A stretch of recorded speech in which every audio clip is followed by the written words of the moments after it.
kelompok 6 ekonomi ingin memperkenalkan diri. Saya Nirmala Karasti.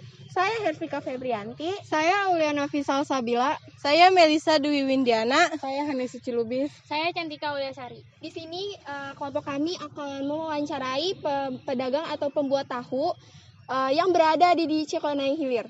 Sebelumnya nama Bapak siapa? Terus umurnya berapa? Ya, Bapak Subagja, umurnya 62.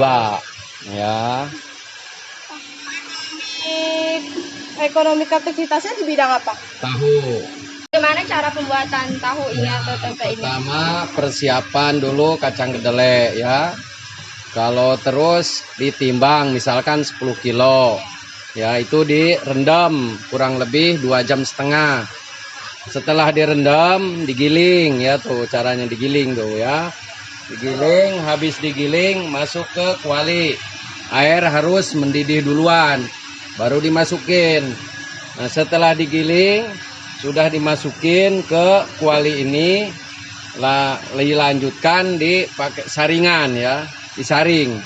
Udah disaring, ya ampasnya dibuang ya, ini ampasnya. Terus itunya diangkat, itu namanya tempat penyaringan. Nama bawahnya tahang.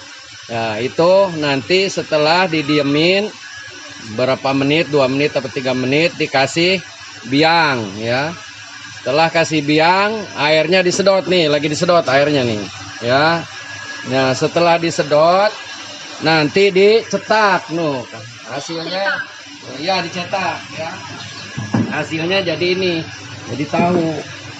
Nah, ya, itu paling cepat ya, paling mudah. Nah, setelah didiemin beberapa menit, nah terus lantas dipotong-potong ya, sesuai dengan ukuran permintaan pasar atau pedagang. Ya, ada 11 kali 11 ukurannya. Ada juga yang 10 kali 10. Nah, setelah dipotong dimasukkan ke kuali kunyit ya, itu supaya kuning ya, warnanya kuning ya nih. Ini kuali, ini kunyit asli ya, gilingan kunyitnya ini. Ya, ini hanya garam sama kunyit ya. Setelah ini kurang lebih 15 menit diangkat, hasilnya ini. So, hasilnya ya ini.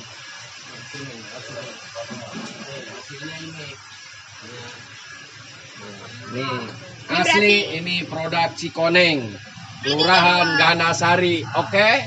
Ya. Terus ini berarti ada 2 macam tahu ya Pak ya? Tahu Ya, kuning sama ada tahu putih. ya. Yang putih yaitu tidak dikasih warna ya. Polos, namanya itu masih murni. Kalau ini sudah dikunyit ya, hasilnya seperti ini. Ya, seperti ini. Ini ukuran 11 ya, 11 kali 11 cm ya. Ya. Lantas ini ada dari permintaan pedagang masing-masing ya. Tergantung sesuai permintaan baru dibikin. Bapak jalanin kayak usahanya ini kayak gimana Pak? Ya istilahnya ya namanya usaha ya dijalanin aja. Kayaknya ya nggak biasa aja gitu kalau usaha. Ya mesti ada kendala semua juga. Baik pemasaran maupun dari naiknya harga, penyesuaian harga itu kan. Iya. Bapak pertamanya jualan kayak gini modalnya untuk membuka usaha ini berapa kira-kira? Modal awal ya dari awal ini baik bangunan sampai mesin semuanya 150 juta ya. Ya itu modal ini dari kontraksinya, dari bangunan, mesin ya kurang lebih 150 juta modalnya ya. Omset Bapak 1 bulan kira-kira berapa ya? Omsetnya sekitar 40 sampai 50 juta. Pemasukan kotor ya. Kalau bersih? Ya bersihnya paling ya antara 9 jutaan. Keuntungan yang didapat per hari berapa Pak kira-kira? Tergantung dari permintaan pasar atau tergantung dari permintaan orang yang berjualan ya. Kalau kita hanya bisa bikin, jadi mempersiapkan yaitu bahan baku seperti kedelai ya, istilahnya kalau permintaan banyak Kalau sekarang mungkin ada permintaan dari kelurahan-kelurahan PKH, yaitu bisa mencapai 2,5 kintal, 2 kintal per kedelainya. Tapi kalau enggak, kalau sehari-harinya 1 kuintal, ya itu hasilnya kalau 1 kintal hanya seharinya 2 juta. 2 juta lebih kotor ya. Itu kalau hitung-hitungan per bulan sekitar 60 jutaan. Ya kalau hasilnya bersih mungkin sekitar antara 9 sampai 5 jutaan. Bapak punya anak berapa? Bapak itu 4. Terus cara mengatur waktu dengan jualan dan mengurus anak itu gimana sih? Iya, itu waktu itu bisa kita, kalau saya kan jualan jarang. Kalau jualan itu sekitar pagi jam 6 ya, nyampe jam 9. Itu udah kita menghasilkan kurang lebih uang 150.000. Ntar jualan lagi kita jam 3 sampai setengah 6 ya, 2 kali. Itu bisa menghasilkan 100.000 ya keuntungannya. Jadi kalau per hari 250.000. Kalau kita bawa 10 papan ini. Untuk mengaturnya tergantung kita, Bapak juga malam ngajar ya. Habis jualan, kita habis maghrib ngajar anak-anak juga, ngurus di sini juga. Jadi setelah kita ngajar juga nganterin barang ke pasar. Ya, karena hemat waktu kalian juga harus bisa nantinya menghemat waktu ya. Waktu itu harus hemat, bukan uang. Yang dihemat itu waktu ya. Sama menghemat uang, menghemat waktu ya. Kalau waktu tidak bisa disingkat ya, tapi harus dihemat ya, seperti uang. Kalau kita menghemat waktu, artinya kita juga harus mengatur waktu ya. Kalau kita hemat dengan waktu, pasti itu mendapatkan sesuatu begitu.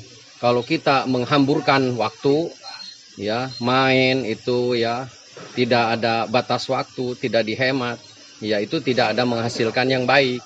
Sama kita juga seperti orang berjualan, orang dagang, kalau semena-mena, semau-maunya, ya kita penghasilannya juga nihil ya. Tetapi kalau semua usaha ya kita didasari dengan penghematan waktu, menghemat uang, itu akan menghasilkan ya, atau istilahnya ada keuntungan itu. Dari ini kan banyak ya yang diperlukan, ada garam, kunyit, kayu bakar. Kalau kita tidak bisa mengatur seperti itu, tidak ada untungnya gitu kan. Jadi sama, walaupun istilahnya produk tahu, tapi manajemennya juga harus benar gitu kan. Kan tidak akan maju walaupun istilahnya cuman bahasanya tahu produknya. Sama, ini termasuk industri ya. Yang cuman ya istilahnya perorangan gitu. Untuk itunya mengatur waktu itu tergantung dari kita masing-masing. Kalau kita mau menghasilkan yang baik ya harus menghemat waktu dengan baik gitu aja. Seperti sama kalian sekolah, kalau hanya datang doang ke sekolah, tidak mau belajar, tidak mau hemat waktu, sama hasilnya nihil gitu kan. Produk juga sama itu ya, intinya seperti itu. Sekian dari kelompok kami wawancaranya tadi. Terima kasih. Wassalamualaikum warahmatullahi wabarakatuh.